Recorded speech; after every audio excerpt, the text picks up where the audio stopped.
Quelle bonne idée de venir vous joindre à nous. Enfin, nous nous ferons connaître des Jedi. Enfin, nous aurons notre revanche. Vous êtes mon seul espoir. Mais je ne suis plus une Jedi. La fête est terminée. Allez hop, on dégage. Toi qui croyais que cette conférence serait ennuyeuse.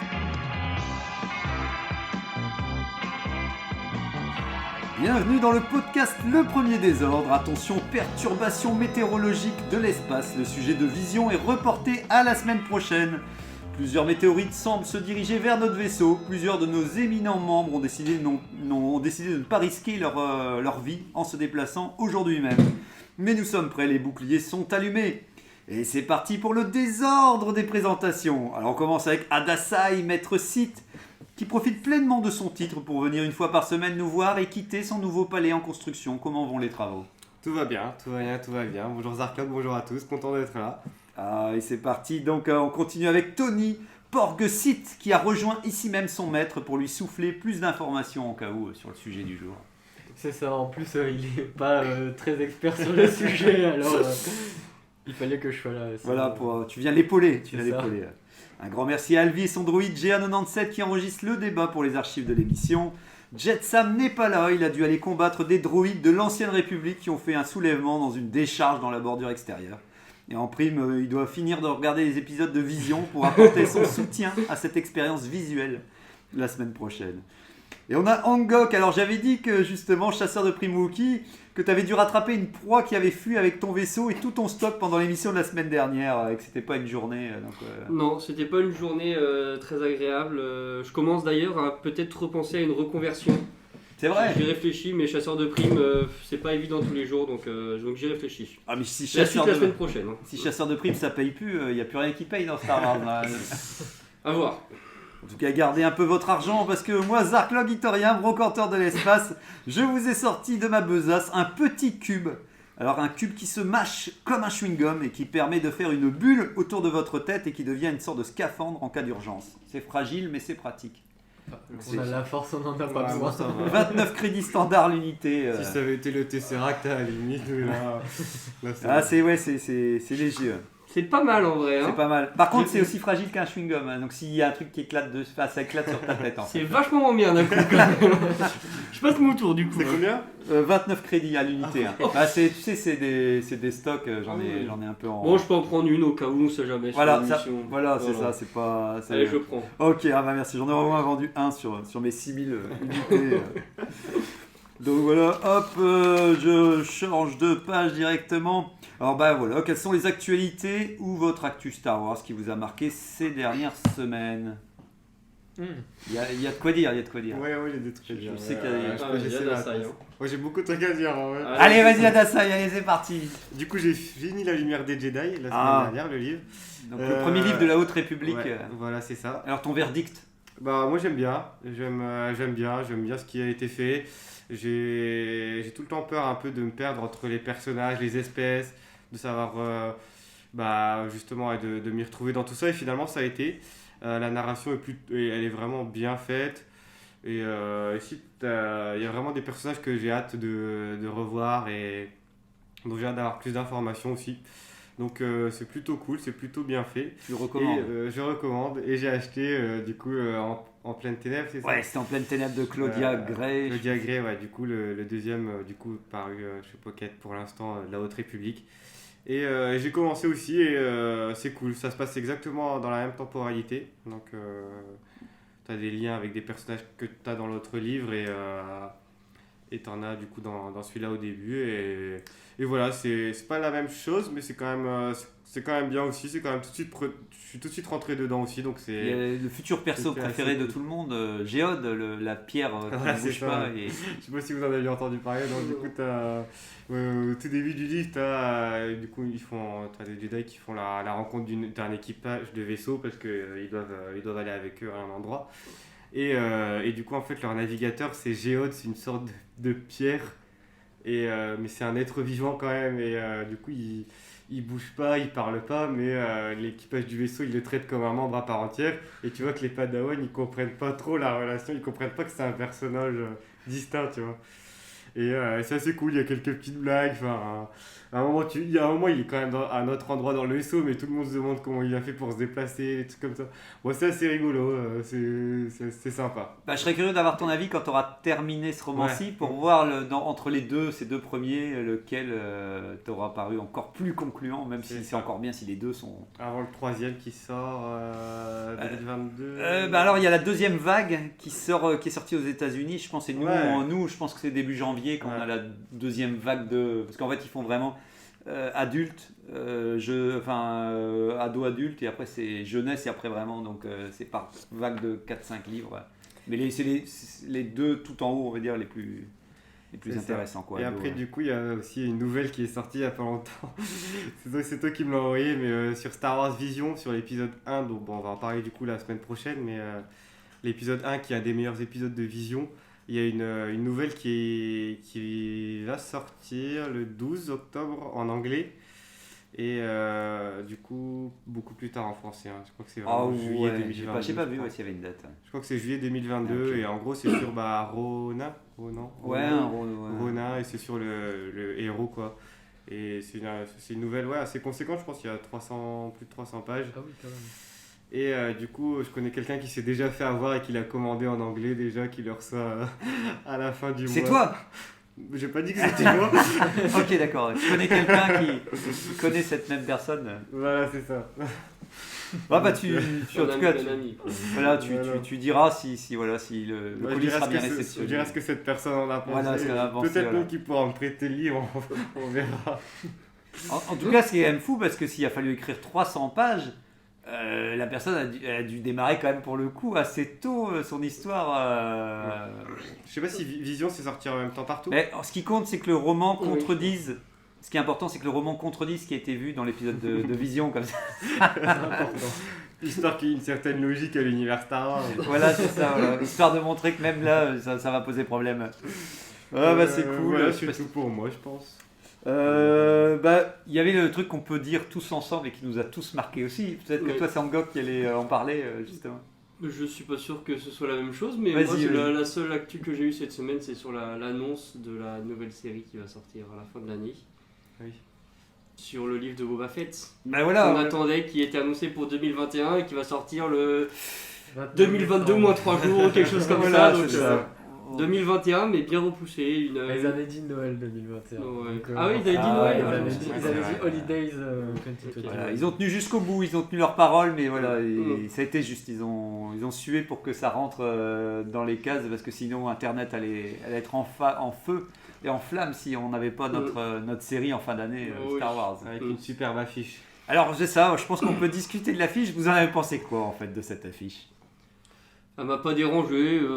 Elle est pas. Elle représente, pour ceux qui l'auraient pas vu, elle représente l'image de fin qu'on voit dans Mandalorian, si je dis pas de bêtises. De quelqu'un qui boit sa bière dans son canapé. Oui, voilà, il est un peu avachi, mais j'en attends pas grand chose de la série, donc j'en attendais pas grand chose de l'affiche. Elle présente le personnage. À la hauteur de ça. Voilà. C'est vrai que par rapport à celle de Mandalorian, dont je me souviens, où il était en contre-jour avec. C'est un peu moins bien, mais pourquoi pas. De toute façon, ma théorie, c'est que vu que Mandalorian était déjà debout, ils étaient condamnés de faire Boba Fett assis parce que sinon les gens n'auraient pas compris. Là, c'est Mandalorian saison 3. Ils ont dit putain, ils ont flippé et ils se sont dit vite, il faut qu'on ait un beau raccord visuel. Moi, ce qui, pour ma part, c'est. Je suis juste déçu c'est le plan qu'on nous a montré en teasing à la fin de la saison 2. Et donc, tu vas dire, tout ce que vous voulez. Enfin, je ne peux pas imaginer. Mon esprit ne peut pas divaguer avec une affiche comme ça. Tu peux juste dire, ok, vous me remontrez ce que. D'accord. On a attendu tant de mois pour qu'on nous donne ça, donc vite maintenant vous nous donnez autre chose que le mec assis. Ils ont quand même, sur Photoshop, on a quand même gommé Fennec sur le côté qui était assis sur la coudoir. Elle y est. Mais c'est pas une photo, c'est dessiné. Et puis, arrête, je sais ce que j'ai dit. Mais puis je trouve que ça manque d'un plan où Fennec aurait pu être sur ses genoux ou un truc comme ça. Oula, on se botte. Non, mais histoire de la polémique, quoi. Au moins de la polémique, non, mais oui, effectivement, ils l'ont juste mis, mais résultat, j'ai plus de choses, quoi. Voilà, s'il vous plaît, vite, donnez-nous. Ça viendra encore un mois, je pense. Il y a toujours le truc qu'on disait, que c'est 16 novembre ou je sais plus quoi, la réunion de Disney+, donc peut-être qu'ils gardent tout pour. Ils ont donné l'affiche histoire de. Et on a eu droit quand même avec l'affiche au synopsis, qui pour le coup t'as l'impression que c'est un synopsis où ils savent pas trop, ils disent Ouais, oui, c'est ça. il vient recommander. En plus, il commence tout de suite, ça, moi, je redisais à Crégnator, je lui montrais, et du genre, vivez une aventure excitante avec. Enfin, tu sais, bon, après, c'est peut-être la traduction en français, mais t'as envie de dire, ne me vends pas, t'as juste dis-moi ce qu'il fait, j'ai pas besoin que tu essayes de me survendre ce qu'il va faire. Et là, il vient revendiquer voilà, son truc, mais en même temps, je sais plus si c'est avec toi, Dassaï, on disait en même temps, il n'y a plus rien. Enfin, le truc était déjà un buis paumé avec le mec qui restait sur Tatooine, donc t'as du mal à te dire qu'est-ce qu'il vient revendiquer, mais bon, voilà, on verra. L'histoire finale, ouais, c'est ça. Tu sais pas. Et je sais pas si toi, Tony, t'avais vu autre chose aussi cette semaine. Non, j'ai rien vu d'autre. J'ai pas de. Ça me vient pas là. Ok, bah moi je termine sur un truc qui pour moi j'aurais envie de le lier à Star Wars, c'est que je suis en train de regarder un truc qui n'a rien à voir mais qui était à la télévision, c'était La Planète des Singes, je sais pas si vous l'avez vu. Supremacy, c'était le dernier en date qui était sorti. Ouais. C'est réalisé par Matt Reeves et en le revoyant en fait je me dis en fait il a une réalisation assez classique et les persos sont bien écrits et les émotions passent bien et je trouve que ça marche super bien, j'en profite mieux, même je l'avais vu une première fois où j'avais trouvé sympathique, mais en le revoyant j'adore et en fait c'est juste pour vous dire que j'aurais kiffé s'il pouvait un jour faire un Star Wars parce qu'en fait je trouve qu'il a l'art de raconter quelque chose sans fioriture et c'était Matt Reeves. Alors en fait il a pas réalisé, il a réalisé des épisodes de je ne sais plus de quoi, mais en tout cas il a fait les 2 derniers Planète des Singes en gros. Ouais, non, mais moi aussi je les ai beaucoup aimés tous. Hein. Voilà, donc le premier je l'avais aimé, mais lui il a fait le 2 et le 3 quoi. Et donc c'est justement, il n'a pas encore fait grand chose, donc je me dis un mec comme ça, voilà, s'il pouvait être embarqué pour faire un film Star Wars, ce serait top quoi. Et je fais une petite transition aussi, j'ai racheté encore, je jette des cartes partout sur un podcast, mais j'ai encore acheté des cartes qui ressemblent à des paquets de cigarettes. C'était le Star Wars TCG, alors ils avaient quand même fait une version française, alors je sais pas de quand ça date, j'ai pas regardé la date dessus, si on le voyait justement, mais en tout cas donc c'est des cartes un peu, c'est un carte Magic, mais là c'est la version française, parce que maintenant ils ont fait une nouvelle version que j'achèterai à mon avis par curiosité, parce que j'aime bien les cartes, où c'est des versions complètement dessinées, alors que cette version-là date d'il y a quelques années, c'est encore des images de films remis en carte. Je trouve que c'est un côté un peu vintage que j'aime beaucoup. Mais après, ce genre de jeu, ça a l'air toujours trop compliqué. J'essaie de regarder, je dis, ça a l'air un peu tarabiscoté pour les règles. Mais voilà, c'était juste pour dire que ça, c'était mon achat du jour. Et donc, maintenant, on peut enchaîner avec la chronique. Je ne sais pas qui s'est chargé cette semaine. C'est toi, Dassaï, qui a pris le flambeau. C'est ça. Eh bien, let's go. Très bien. Alors, ancien univers étendu, univers officiel, canon, pas canon, univers légende, et maintenant Philoniverse, en attendant peut-être le Star Wars Cinematic Universe. Bref, autant de dénominations qu'on pourrait s'y perdre. Preuve s'il en est que cette galaxie 100 fois niveauée a besoin de nous pour la guider, donc n'ayez pas d'inquiétude, le premier désordre s'apprête à vous éclairer. Le Philoniverse, c'est un mot composé d'un nom propre et d'un nom commun. Le premier étant Filoni, le nom de famille de Dave Filoni, et le deuxième, le mot universe, univers en anglais si je ne me trompe pas. On arrive donc à l'univers de Dave Filoni. De qui parle-t-on ? Alors pour faire court, c'est un animateur à la base qui a travaillé dans la première partie des années 2000, notamment sur les storyboards de Kim Possible et de American Dragon Jake Lang, qui passait sur Disney Channel. Après, en 2005, il travaille pour Nickelodeon et il réalise 10 épisodes de l'animé Avatar, le dernier maître de l'air. Et du coup, c'est là qu'il est repéré par George Lucas directement. Donc Lucasfilm l'appelle à l'époque, donc il n'y croit pas du tout et finalement il se fait recruter pour travailler sur la série animée Star Wars The Clone Wars en 3D, sur lequel il travaille de 2008 à 2014. Puis après il enchaîne avec Star Wars Rebels et il devient producteur exécutif de toutes les séries animées en 2017. Enfin en 2020 il revient sur Clone Wars qu'il finit. Il travaille sur Le Mandalorian comme co-scénariste, producteur exécutif, réalisateur et même acteur de la série. Et la même année, il est promu directeur créatif exécutif chez Lucasfilm, poste qu'il occupe toujours aujourd'hui. En 2021, il crée The Bad Batch et par rapport à toutes les futures sorties, il est le producteur entre autres du Mandalorian saison 3, de Ahsoka qui va venir, de Rangers of the New Republic, The Book of Boba Fett et Bad Batch saison 2. Vu comme un fils spirituel de George Lucas, il incarne aujourd'hui pour beaucoup l'avenir audiovisuel de Star Wars. Et effectivement, vu son poste, vu tout ce qu'il a fait, il a son mot à dire et il a un œil un peu partout. Et du coup, le premier désordre s'apprête à répondre à la question suivante. pour ou contre l'expansion du Filoniverse, délibération et verdict maintenant. Ah bah merci Adasai pour cette rétrospective, parce que c'est vrai qu'il n'y avait pas toute. J'avais regardé vite fait les informations, mais il n'y avait pas tout ce que tu avais décrit et tout. Donc voilà, en route pour parler de Dave Filoni. Donc on va faire un tour de table pour savoir si vous connaissiez un petit peu ce personnage ou voilà, si ce nom vous dit quelque chose. Toi, Angok Inconnu au bataillon. J'ai fait des recherches, mais je n'avais absolument jamais entendu parler de ce nom-là. Je ne savais pas du tout ce qu'il avait fait, donc j'ai fait beaucoup de recherches cette semaine pour essayer d'apporter un peu mon avis sur la question, mais je ne le connaissais pas du tout avant la semaine dernière. Ok. Toi, Tony? À peu près la même chose. La première fois que j'ai entendu son nom, c'était peut-être durant la saison 2 de The Mandalorian. Donc c'était il n'y a pas si longtemps, c'était il y a un an. Et je me suis pas vraiment intéressé de tout ce qu'il avait fait avant, The Clone Wars, personnellement ça ne m'attire pas. Ah ouais, d'accord, et t'as pas converti Adasai à Clone Wars, la vache. J'ai vu le premier épisode et mauvais point. Je t'ai dit qu'il faut s'accrocher. Il faut s'accrocher les 4 premières saisons. Voilà. Faut s'accrocher pendant la chute pour mieux remonter ensuite. Star Wars Rebels, pareil, j'avais regardé la saison 1 et pas accroché. Donc c'était quelqu'un d'assez inconnu pour moi jusqu'à pas très longtemps. Et toi, moi, la première fois que j'en ai entendu parler, c'est dans un podcast de Star Wars en direct, justement. D'accord. Et d'ailleurs, on parlait d'eux parce qu'aussi, ils ont fait une émission il n'y a pas longtemps sur Alors, c'est ce que j'allais te demander. Est-ce que tu avais mis le thème avant? C'était avant qu'il... Oui, je l'avais mis avant. Avant qu'il lance. Je l'avais mis dans la boîte avant. Et en fait, eux, ils l'ont fait à un événement. AQC, je pense que c'est AQC. Ils ont fait Star Wars Direct en live. Ils l'ont fait durant l'événement qui a lieu en France. Ils l'ont fait devant public à Génération Star Wars et Science-Fiction. Ouais, voilà, c'est ça. Et du coup, ils ont fait un épisode complet qui dure plus longtemps que nous, donc nous, on va être plus succinct. Bah, vaut mieux, vu qu'on a, je pense, moins de choses à dire de toute manière. Mais du coup, l'épisode est bien, si vous pouvez l'écouter, allez-y. Et du coup, la première fois que j'en ai entendu parler, c'était dans un autre podcast de Star Wars en direct, mais il y a quelques temps déjà. Où justement il parlait, c'était sur un épisode du Mandalorian, mais je sais plus lequel à l'époque, peut-être un que tu m'avais envoyé, je sais plus.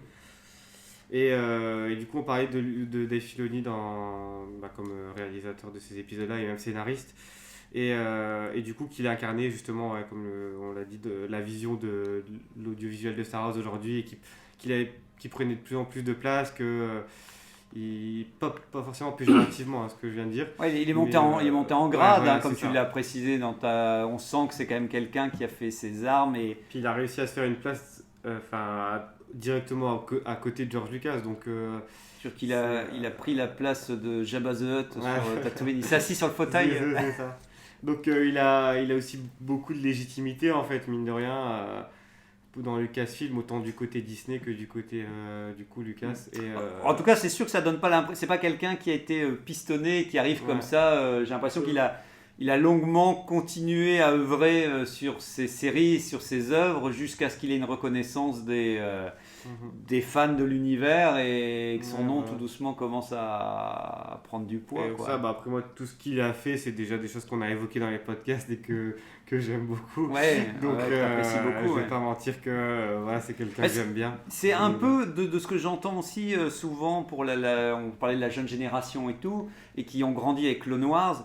C'est vrai que c'est peut-être la troisième génération de George Lucas, avec le deuxième avec la prélogie.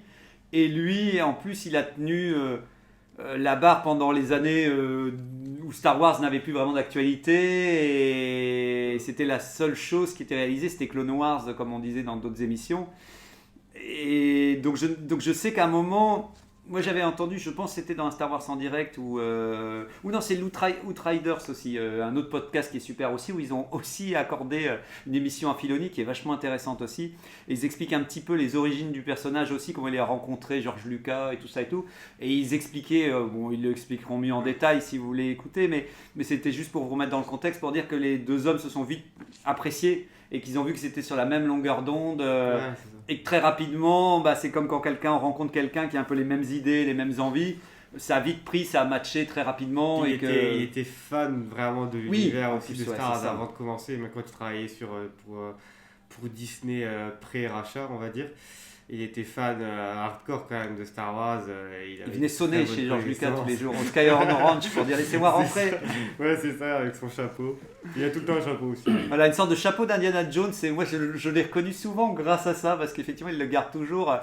Et donc à force de le voir dans 2-3 images par-ci par-là pour ma part, je l'avais vu sur internet, et des fois oui, il y avait son nom et c'est son chapeau qui m'est resté vraiment en me disant tiens, ça a l'air d'être un personnage récurrent. Et puis il raconte comment il a intégré l'univers dans l'épisode 1 du Making of sur le Mandalorian. Ah oui, j'avais vu un petit peu, tiens, je me souviens plus. Ouais. Et là-dedans, il raconte justement comment il a été approché par les c'est peut-être ça, je parle de Outriders, mais oui, c'est peut-être là-dedans, oui, qu'il explique qu'il avait rendez-vous avec... qu'il explique directement. Ouais, qu'il avait rendez-vous et qu'il était déjà en retard et que c'est dit, putain, il va se faire défoncer par George Lucas. Il y croyait pas aussi au départ. Oui, il pensait que c'était une blague, le premier appel qu'il a reçu, il y croyait pas du tout. Oui, comme là, il a cru que c'était leur pote qui faisait une vieille blague. Du coup, il était hyper condescendant avec la dame au téléphone, genre elle lui propose... voilà, pour dire... vous êtes fan de mon travail. Puis elle dit, la dame au téléphone, elle dit oui, et puis on aimerait bien vous rencontrer. Et puis, moi aussi, dis donc, j'ai hâte de vous rencontrer. Et du coup, elle dit qu'elle a failli raccrocher, en fait, la dame. Elle lui a dit après coup qu'elle avait failli raccrocher au téléphone. Mais ouais, c'est vrai que... Et c'est vrai que c'est toujours cette part, moi, qui reste mystérieux, c'est qu'on ne voit pas, nous, en tant que simples fans, c'est à quel point... George Lucas et Dave Filoni se voient encore même maintenant, tu vois. Je serais curieux de me dire, mais quelles sont leur fréquence de rapprochement, parce que vu que c'est quand même quelqu'un qui est resté Dave Filoni dans l'écurie Disney, alors que George Lucas, lui, maintenant qu'il a tout revendu, il est un petit peu... ça doit créer un lien particulier. Je me dis, au contraire, est-ce qu'il ne parle plus trop de Star Wars avec George Lucas, parce qu'ils disent, ça va pas être cool pour lui d'entendre toujours, ou au contraire, il continue d'en discuter régulièrement, et est-ce qu'il continue de demander des avis à George Lucas en sachant que c'est lui qui a l'air d'être le plus proche de... Ouais, ça vous, je sais pas. Mais c'est un truc que j'aimerais savoir, quoi, tu vois, pour me dire, j'imagine qu'il se voit pas tant que ça, parce que pour George Lucas, je l'imagine pas vouloir absolument avoir des nouvelles de quelque chose qu'il ne contrôle plus, parce que je pense que ça lui fait plus de mal qu'autre chose. Mais je l'imagine quand même avoir quand même je sais qu'il le dit, je pense, dans le magazine, de toujours se dire comment George Lucas, il essaie toujours d'imaginer comment lui, mais vu qu'il est encore là et qu'il peut encore lui demander directement, et il était venu, George Lucas était quand même venu sur le plateau de Mandalorian et tout ça, je pense. Donc je pense qu'il y a quand même je veux dire, j'imagine que George Lucas peut plus facilement revenir sur un plateau avec des anciens et des gens qu'il a connus à l'époque. On va dire que peut-être, en même temps, c'est vrai qu'il connaît encore beaucoup de monde, mais bon, en tout cas, je sais pas quelle place il a aujourd'hui, George Lucas, dans la création des Star Wars. Officiellement, il a plus aucune. Okay. Je pense même pas à titre de consultant. Je pense pas. Ouais, je pensais qu'il avait été consultant sur l'épisode 7, 8, 9 en vrai. Je pense que c'est plus, tu sais, j'aurais tendance après, voilà, je sais pas que peut-être que je voudrais pas dire de bêtises, mais j'ai l'impression que c'était plus les gens qui le connaissent, qui se disent, allez, on le connaît, on va aller lui demander quand même son avis, tu vois, qu'un réel, j'ai l'impression que c'est pas Disney qui va faire le premier pas pour dire tiens, on va aller demander à George Lucas, parce que de toute façon Disney sont toujours occupés à faire de la gestion et tout ça, donc j'ai l'impression que ce serait plus les gens qu'il a connus, mais effectivement parce que même J.J. Abrams, vu que c'était aussi un fan de Star Wars et tout, j'avais l'impression que pouvoir faire venir sur son plateau après est-ce que c'était donc malheureusement j'ai l'impression qu'il ne lui demande plus que c'est certains créateurs qui disent tiens, je vais aller vers George et lui demander George mais ouais, c'est vrai que et justement par rapport au titre que tu disais, il est devenu moi j'avais vu qu'en 2020 il était devenu directeur créatif exécutif, donc vous savez plus ou moins à quoi ça correspond ce titre en fait, ou c'est du genre ça a l'air très très haut quand même. J'ai l'impression que c'est quand même lui qui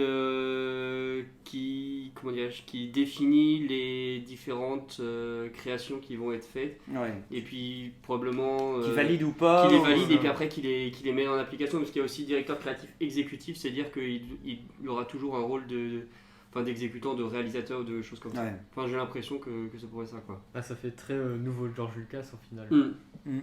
Ouais, moi j'avais noté comme- avec Régnator et que j'avais noté sur le groupe qu'effectivement, est-ce que Filoni était un clone de George Lucas qui s'était échappé un peu comme dans Snoke, comme ça, parce que c'est vrai que les deux bonhommes ont l'air d'avoir cette bonhomie et cette sympathie. J'ai l'impression que Filoni a l'air très heureux là où il est et il est reconnaissant de là où il se trouve, et donc d'une certaine manière j'ai l'impression que ce serait pas évident d'avoir quelqu'un d'aussi d'un titre aussi important et aussi passionné par l'univers, quoi.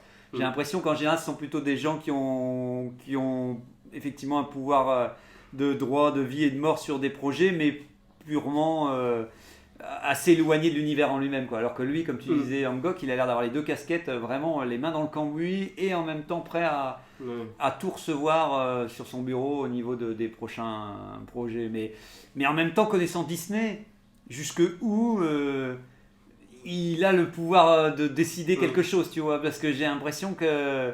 C'est pas possible qu'il y ait un désaccord un jour qui apparaisse peut-être entre Disney, entre les ambitions de Disney d'offrir une certaine vision de Star Wars et puis la sienne, à voir ce que ça donnera. Mais ouais, parce qu'il a l'air assez cool, je l'imagine très ouvert d'esprit, tu sais, très à dire allez, on va voir comment on peut faire ça et tout. Ouais, bah puis je pense que, comme on dit, c'est vraiment la partie créa qui gère, et du coup, si on lui dit non pour un de ses projets, bah, il le met de côté, en fait. Je pense qu'il interrompt pas, comme il a fait avec Clone Wars, en fait, quand on lui a dit stop. Il a arrêté pendant 4 ans, mais pourtant il a jamais eu l'objectif de s'arrêter là vraiment. Oui. Et en fait il a repris en 2020, justement, quand il a été promu, où là il a pu reprendre ce qu'il voulait faire. Ouais, donc il il a là, quand même pareil, pu... je pense que si au niveau justement gestion, budget ou quoi, on lui dit bah non, ça passera pas, bah il va peut-être redistribuer un petit peu ses billes, son plateau. Mais il va mettre de côté ce qu'il a vraiment envie de faire, ce qu'il pense que c'est une bonne idée, il le gardera pour plus tard, et il va se concentrer sur d'autres choses qui sont prévalidées ou qui sont déjà ok pour les pontes, je pense. En tout cas, c'est vrai que s'il a l'impulsion, ce serait pas surprenant que c'est lui donc, qui a voulu créer la future série sur Ahsoka, et qui a donc, si tu as l'air de l'indiquer que c'est lui qui a relancé Clone Wars pour une dernière saison, c'est qu'il a quand même les capacités de mettre en place quand même pas mal de choses, quoi. Et puis Bad Batch saison 2 aussi, ne l'oublions. Alors, ouais, c'est ce que je me pose la question, c'est est-ce qu'il était, c'est ça que je me posais, je me dis jusqu'où il est encore impliqué sur ce projet-là. Tu vois, j'ai vu que c'est quand même lui le créateur de cette série. Bah, j'ai vu que c'était lui. C'est pas lui le scénariste principal. Ouais. Il a fait le scénario du premier épisode, il me semble, et saison 2, je sais pas encore quelles seront ses implications exactes, mais il n'a pas tout scénarisé. Mais comme il a dit, au poste qu'il occupe, il a forcément un œil quand même sur tout ce qui se passe, donc qui cautionne quand même ce qui se fait. On peut réindiquer par rapport, ce que tu avais dit par rapport au Filoniverse, effectivement, c'est cette capacité à réintroduire des personnages qu'il a créés dans d'autres médias, effectivement. C'est un reproche qu'on lui fait. Ouais, bah d'ailleurs, c'est bien d'avoir votre avis là-dessus aussi, parce que justement, c'est quand même lui qui a donné vie et caractère et profondeur à des personnages comme Ahsoka ou Ezra. Et c'est vrai que du coup, même Thrawn, on peut dire. Dans il a bafoué, mais bon, c'est pas grave, bon, là, c'est un homme, il est humain. Et du coup, en fait, il s'est un peu approprié ces personnages-là, et du coup, il les use, il les utilise, et il les réutilise beaucoup dans tout ce que lui produit et touche. Et les gens lui reprochent ça, des fois, justement, ils disent que parfois c'est un peu trop facile de remettre... comment elle s'appelle la Twi'lek dans Rebels, tu te souviens? Non. Pourtant, en tout cas, les gens la repéreront. Ouais, c'est ça. Et elle revient elle revient dans Bad Batch à cette époque-là, du coup, elle est petite. Et du coup, les gens lui reprochent ça, justement, de remettre des personnages à chaque fois, de réutiliser. Mais tu vois, est-ce qu'on a reproché à George Lucas de remettre Palpatine dans. C'est ça, en fait. Qu'est-ce que vous en pensez, Tony Hancock, de tout ça? J'en discutais ce midi justement où pour le moment en vrai moi j'ai pas cette impression là en fait parce qu'on les voit pas on n'a jamais vu Ahsoka dans un film par exemple et pour moi les films c'est un peu l'histoire principale Et pour le moment, en vrai, le fil univers, il constitue que des spin-offs par-ci par-là, qui font que justement, comme je disais tout à l'heure, le fait de ne pas les avoir vus, c'était pas gênant pour comprendre l'univers. Du coup, en vrai, justement, moi j'aimerais en voir plus. J'aimerais justement que ces personnages arrivent dans les séries principales. Parce que dans Mandalorian, comment t'as vécu alors l'arrivée d'Ahsoka Moi j'ai trouvé ça cool. J'ai trouvé ça très stylé. Il y avait un truc nouveau pour une fois. Parce que justement, moi je connaissais pas Ahsoka à ce moment-là. Donc c'était assez intéressant. Et j'aimerais bien que ça arrive plus souvent. Même Bo-Katan aussi qui est arrivé, il a fait plusieurs épisodes. Pareil, c'est un de ses personnages à lui. C'est Hera du coup, Hera, voilà. Qui est réutilisé. Et toi, Angok 200% d'accord avec ce que vient de dire Tony. C'est grosso modo ce que je voulais dire dans le sens où je considère que les films c'est l'histoire principale et pour l'instant il n'y a pas eu ces personnages dedans. J'aimerais bien les voir.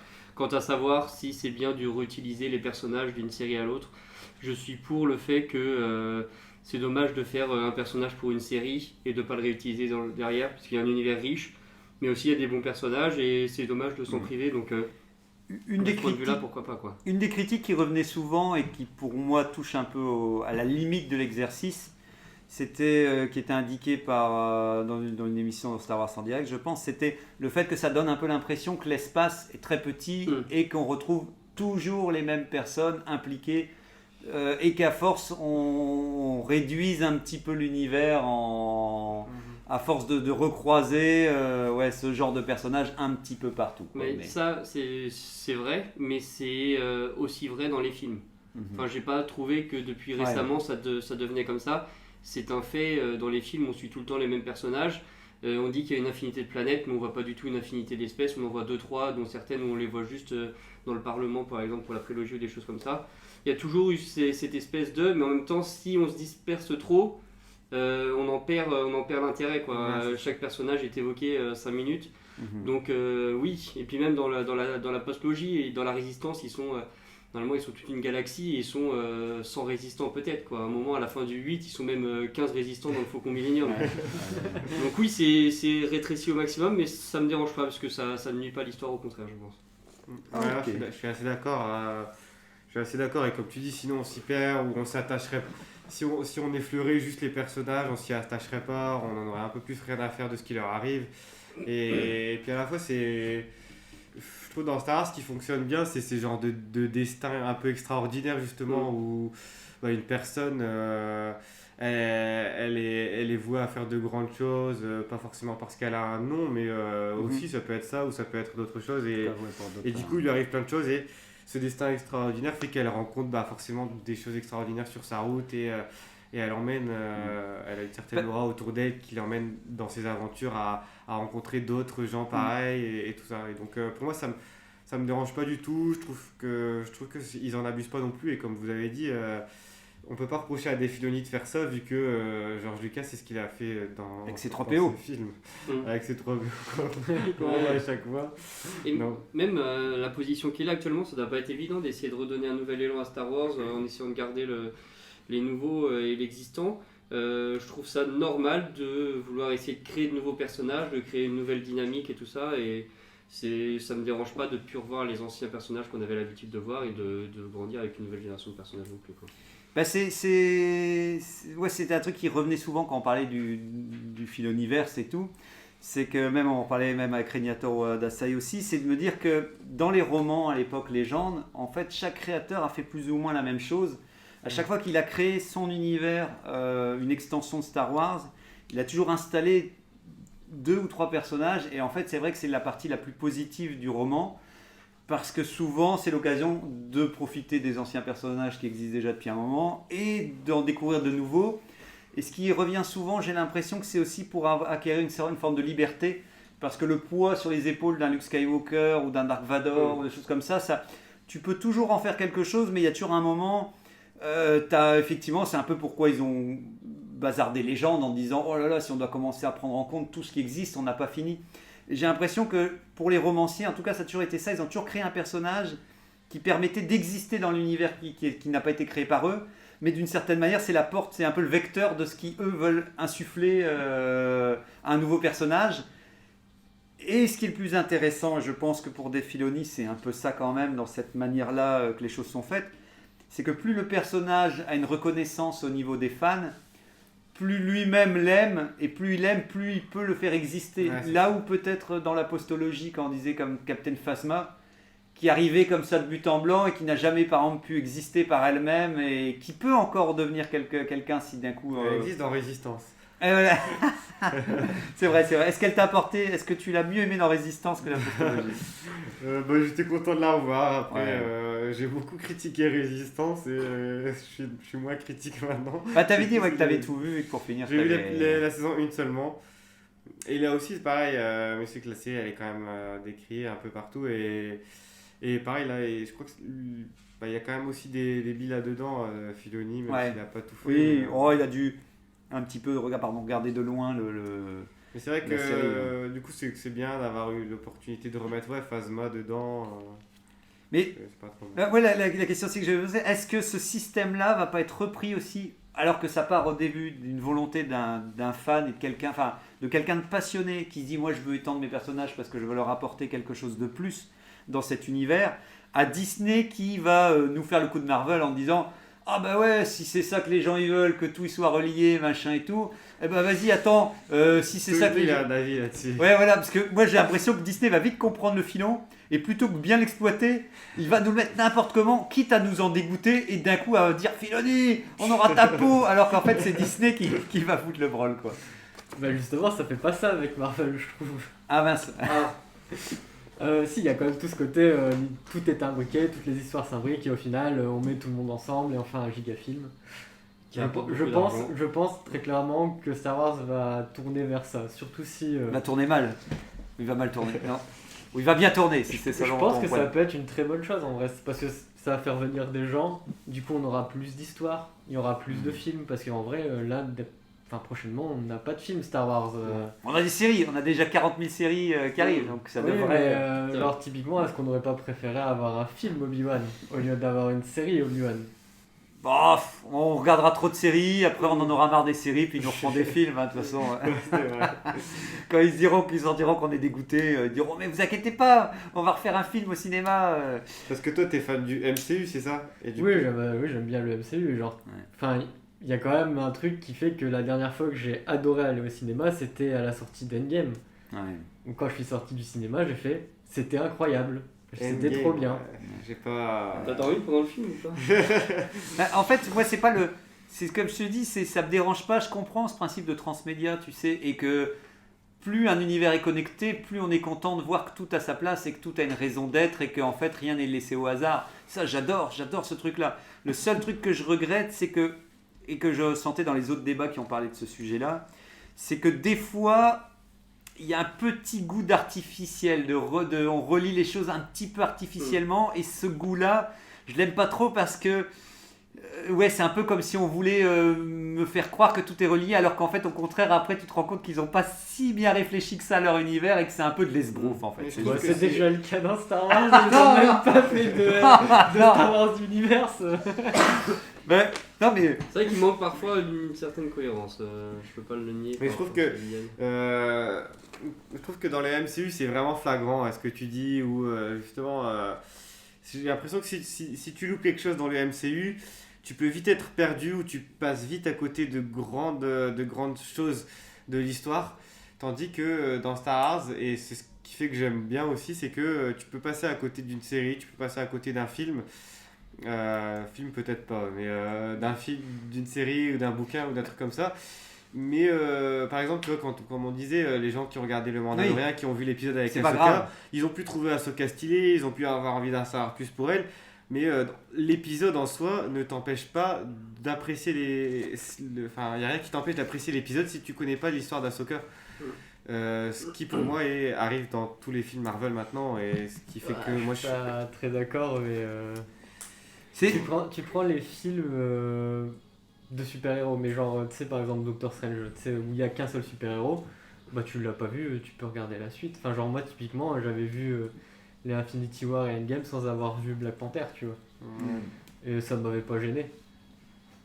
peut-être. Bah, en tout cas, moi, je préfère, par exemple, que que ça prenne son temps en fait. Moi c'est plutôt ça qui j'aime bien, c'est l'idée que c'est le public qui décidera lui-même et le temps et le public qui finira par, et les créateurs eux-mêmes, à savoir les personnages qui leur semblent plus importants et qui méritent d'exister encore plus dans la lumière, etc. Alors que quand on systématise le système, ça laisse pas ce temps-là. Ça veut dire que très rapidement, il faut que tout ait une raison et on va faire des réunions en interne. Tu sais bien que Disney va se dire bon alors je veux que ce truc-là ou que ça va être truc. Alors que donc chaque créateur va se dire bon comment je peux le mettre dans mon univers et comment je peux le placer et tout. Ce qui est pas un mal, mais mes résultats, je préfère que ça vienne spontanément en disant moi j'ai envie de mettre ça dans mon univers parce que j'en parle justement et que tu vois que d'un coup quelqu'un crée un film ou une série Star Wars et se dit bah tiens moi je veux parler du sabre noir et qui va voir le service qui va dire bah tiens il y a ce sabre noir il est là, il a été là et grâce à ça lui il peut se dire ok comment je peux encore représenter cette chose là maintenant dans mon scénario parce que je voulais en parler, alors qu'inversement là il y a un petit peu trop un maillage qui doit être fait à l'avance. Parce que je pense qu'ils ont compris que les gens... et je comprends, parce que moi aussi j'attends ça d'un univers. Mais comme je disais, c'est peut-être le côté un peu systématique qui m'embête un peu. Je vais vous donner l'avis de Régnator aussi, parce que sinon après la fin de l'émission elle va arriver. Il va dire salaud, il m'a dit Filoniverse bof, il a dit. Non, il a dit alors... Voilà, je le cite comme ça. Filoni est-il vendu à Disney aux dieux de l'audimat et aux dieux de l'audimat? On peut en espérer, oh là là, je vais dire n'importe quoi, je t'ai écorché Régnator. Ou peut-on espérer encore des créations qui transcenderaient le marketing en prenant le risque de ne pas proposer un produit finalement attendu? Est-il capable de nous surprendre en créant un personnage qui pourrait prendre une importance dans les récits à venir et qui serait transmédia au besoin, un peu ce qui est devenu Ahsoka? Un personnage qui ne serait pas conventionnel comme un gentil Jedi ou un méchant impérial ou un Sith. Une crainte serait en effet qu'il oublie la création pour rester, donc Dave Filoni, qui oublie la création pour rester sur les acquis en ne proposant que ce qui pourrait plaire aux fans, comme l'épisode 9 qui se vautre dans la luxure de la redite au plus gros, plus fort, démesuré mais déjà vu. Même s'il n'a pas créé Résistance, il l'a laissé faire. Voilà, et il a travaillé comme scénariste. Quant à Bad Batch, c'est de son fait. Le Filoniverse a-t-il tout donné car coincé dans l'absence de prise de risque? Je ne peux pas être pour ni contre. Il a fait de bonnes choses, mais dernièrement, rien qui me donne du rêve. Ou or le Filoniverse rime avec son poste actuel sur Star Wars. Or le Filoniverse. Donc voilà, bon après ça résume un petit peu ce qu'on était en train de dire. Ouais, ça. Je le trouve un peu strict dans le sens où je n'ai pas vraiment trop ressenti une absence de prise de risque récemment dans les dernières créations de Star Wars. Enfin, c'est le ressenti que j'ai eu. Mais j'ai pas l'impression que lui, en tout cas, se sente bridé dans ses créations par le méchant Disney. Ouais. Bon, il a le sang-froid à Régnator, c'est un amiral Sith. Voilà, il y a le sang bleu. Ouais, j'avais un truc à dire. Non, ça y est. Du coup, je peux conclure moi, sur une petite phrase par rapport à ce que je voulais dire sur Dave Filoni. Ça m'a beaucoup rassuré quand j'ai fait mes recherches, ça m'a beaucoup rassuré de découvrir cet homme et de voir son parcours, de voir qu'il avait travaillé pendant 2004, pendant 15 ans sur Star Wars, qu'il n'avait pas eu de passe-droit ou de je sais pas quoi. Ça me rassure pour l'avenir de la saga. Licence, Ce que je me dis par contre, c'est qu'il a beaucoup travaillé dans l'animation et pas forcément dans les films, donc peut-être qu'on va plus voir d'animation que de films dans les prochaines années. Ou comme on disait, un Mandalorien qui je trouve a quand même une tonalité très dessin animé pour finir. Je pense qu'il a commencé, il évolue quand même beaucoup avec ce qui se passe et tout, et il a commencé vraiment en animation 2D, du coup après il est vite passé je pense que ça a été un de ses points, il s'est dit moi je fais pas de 3D en fait quand il a été approché par Lucasfilm et George Lucas il voulait que The Clone Wars ce soit full 3D et du coup il a dit moi j'en fais pas du tout et finalement du coup tu vois il s'est adapté, il a fait d'autres trucs et donc là c'est pareil. Maintenant, il est quand même scénariste sur pas mal de choses, donc des épisodes scénaristes et réels sur pas mal d'épisodes du Mandalorian et de live action, d'autres live action. Donc après, à voir ce que ça peut donner. Et une dernière chose, du coup, c'est comme on a dit que c'était lui un peu la tête pensante. Est-ce que c'est mieux qu'il n'y ait qu'une seule personne qui gère ça, ou est-ce que Par exemple, comme dans Vision, ou alors dans ce cas, tu donnes. Oula, non, non, non, C'est pour ça que. C'est deux extrêmes là, t'es en train de partir avec deux extrêmes là. Bah, c'est bien de réfléchir aussi là-dessus parce qu'on peut reprocher certaines choses, même parfois lui-même, il sait très bien que des fois il y a quelques petites erreurs de cohérence, même avec sa propre saga, c'est déjà arrivé, avec ses propres créations, mais aussi avec l'univers officiel. Mais est-ce que c'est pas mieux d'avoir ça finalement et d'avoir quand même quelqu'un à la tête qui chapeaute tout et qui uniformise plutôt que d'avoir 8 gars à qui tu donnes carte blanche et ils ont peut-être tous des très bonnes idées mais ils vont pas forcément tenir compte les uns des autres quand on voit déjà ce que... Moi je voudrais le meilleur des deux mondes. C'est compliqué. Non, Regarde, je dis 8 gars mais regarde même la postologie, il y a que 2 réalisateurs. Regardez, à s'entendre. Regardez, la Haute République qu'on discutait tout à l'heure comme quand en roman, c'est 4-5 auteurs qui se sont mis d'accord et qui ont fait des réunions autour d'une table pour essayer de créer un nouvel univers. Ils ont passé beaucoup de temps ensemble. Hein. Voilà. Ils n'avaient pas loué un ranch ou un truc comme ça. Si, je pense. Et ils ont cohabité pour lancer les idées et tout. C'est vrai. Et grâce à ça, ils ont réussi quand même à faire émerger tout un nouveau pan de Star Wars avec plein de nouveaux personnages qui ont l'air aussi tous attachants les uns que les autres, qu'on retrouvera dans des trucs transmédia, en comics, en machin et tout ça. Et qui ont réussi à émerger en peu de temps et qui, pour finir, peut-être équivaut même au Filoniverse qu'on a eu pendant... Donc, moi, je me demande si, heureusement, qu'il y avait Dave Filoni qui était là et qui a pu imposer sa patte et qui a pu exister au sein de Disney, surtout après que George Lucas... parce que pour moi, Disney n'a pas du tout cette philosophie de faire perdurer quelqu'un qui pour eux, ils n'ont pas cette vision-là. Et donc, je suis heureux que Dave Filoni soit là pour maintenir en place cette cohérence, en tout cas une partie, même s'il n'est pas cohérent tout le temps, et qui peut apporter de faire une prolongation dans Star Wars. Mais je ne peux pas m'empêcher de me dire si ce groupe de romanciers a pu le faire, et comme on disait tout à l'heure, les romans légendes, il y en a plein qui ont créé des personnages super comme Thrawn qui est revenu maintenant, qui est apparu et tout. Donc, il réexploite quand même. Ce que j'aimerais bien, c'est le voir ouvert d'esprit, j'espère que c'est le cas et c'est peut-être le cas, à ce qu'on lui propose des nouveaux personnages et que lui n'est que là pour vérifier que les gens ils font pas comme tu dis, qu'il n'y ait pas 8 gars qui partent dans tous les sens, qui font n'importe nawek et que d'un coup ça devient le chaos dans Star Wars. Tu veux dire un truc ? Non. Il refuse de dire quelque chose. Après, les romans, c'est peut-être moins contraignant aussi, tu vois, de réutiliser les personnages.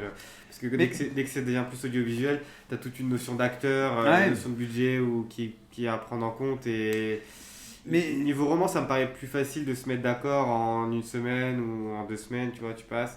Tu dis, bah voilà, j'ai ce personnage, c'est ça, ses caractéristiques, c'est ça, ses sentiments et tout. Et du coup, si tu le réutilises dans ton truc, il faut que tu fasses attention juste à ça et puis c'est bon. En tout cas, c'est un peu comme le problème, si on peut reparler d'Ahsoka, tu vois, par exemple, j'aime l'idée qu'il la réexploite et qu'elle revient dans plusieurs séries.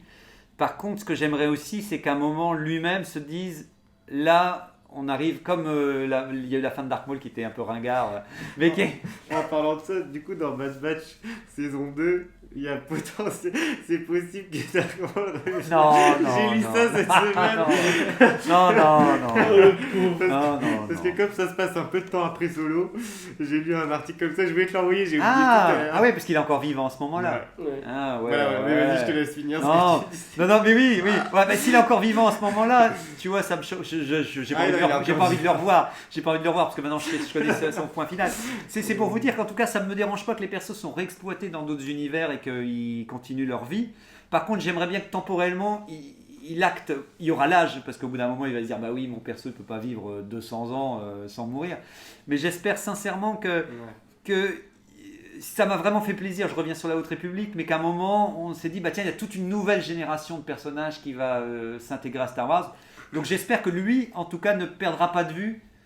Et ce qui n'est pas évident, parce que je pense que si c'est un renouveau et si c'est toute une nouvelle salve de nouveaux personnages, peut-être que ça devrait venir d'autres auteurs, que lui c'est intéressant qu'il continue de développer et tout, mais que de lui-même c'est logique, il peut encore en recréer, mais je comprends qu'il s'intéresse à vouloir faire perdurer les persos parce qu'il a encore des choses à dire avec, et comme disait Angok aussi même tout à l'heure, pourquoi en recréer toujours des nouveaux quand on peut exploiter encore des personnages pour les rendre plus intéressants, et d'autant plus quand il le faut, parce que des fois ils n'ont pas été, quoi, comme dans Mandalorian, où je pense toujours au mec de la saison 1 et qu'on a remis dans la saison 2 qui était mieux travaillé.